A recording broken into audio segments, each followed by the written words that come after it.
chers passionnés de l'eau, bienvenue au calendrier de l'Avent Génie. Ho, ho, ho!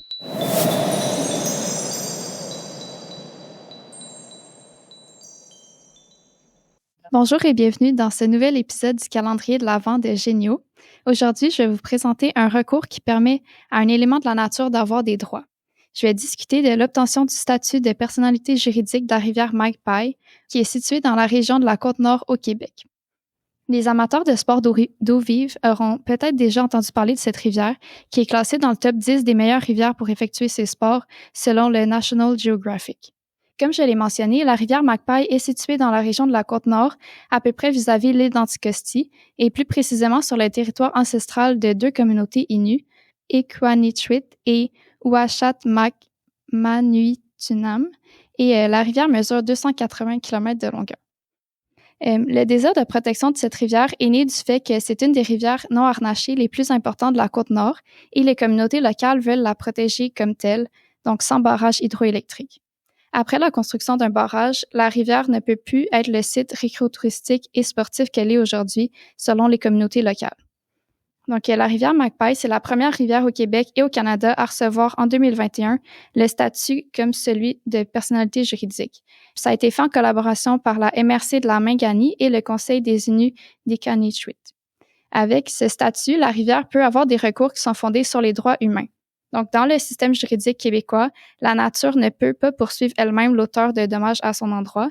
Donc, pour avoir ce droit, la nature doit être considérée comme un sujet de droit, contrairement à un objet de droit, comme c'est le cas normalement. Être un sujet de droit permet à la nature que ses droits soient reconnus de manière autonome. Avec le statut de personnalité juridique, la rivière Magpie a 9 droits juridiques, notamment le droit de s'écouler, de préserver sa biodiversité naturelle et d'intenter une action en justice. La rivière aurait aussi des gardiens qui peuvent intenter les actions en justice à sa place. Le Centre québécois du droit de l'environnement mentionne toutefois qu'aucune loi provinciale ne reconnaît ce statut. C'est donc un dossier à suivre pour obtenir cette reconnaissance.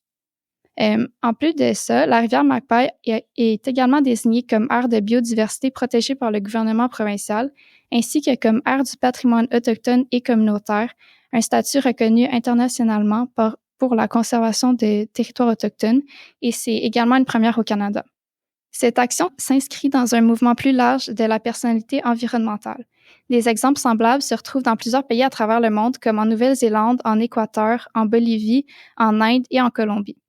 En 2017, en Nouvelle-Zélande, la rivière Wanganui a également acquis des droits qui protègent les entités naturelles en raison de l'importance spirituelle de cette rivière pour les Maoris. En Colombie, des droits légaux ont été attribués à la rivière Amazon par la Cour suprême du pays en 2018. Donc, ces exemples démontrent que l'action de la MRC, de la Mingani et du Conseil des Inuits d'Iqaluit se place dans un mouvement plus grand. Donc, c'est ça qui conclut l'épisode d'aujourd'hui. J'espère que vous avez apprécié et que vous en avez appris plus sur la reconnaissance des droits pour la nature. Je pense que c'est un mouvement qui va prendre de plus en plus d'ampleur dans les années à venir. Et mon information est tirée en grande partie du site web du Centre québécois du droit de l'environnement. Donc, n'hésitez pas à aller consulter leur site si le sujet vous intéresse. Merci et au prochain épisode.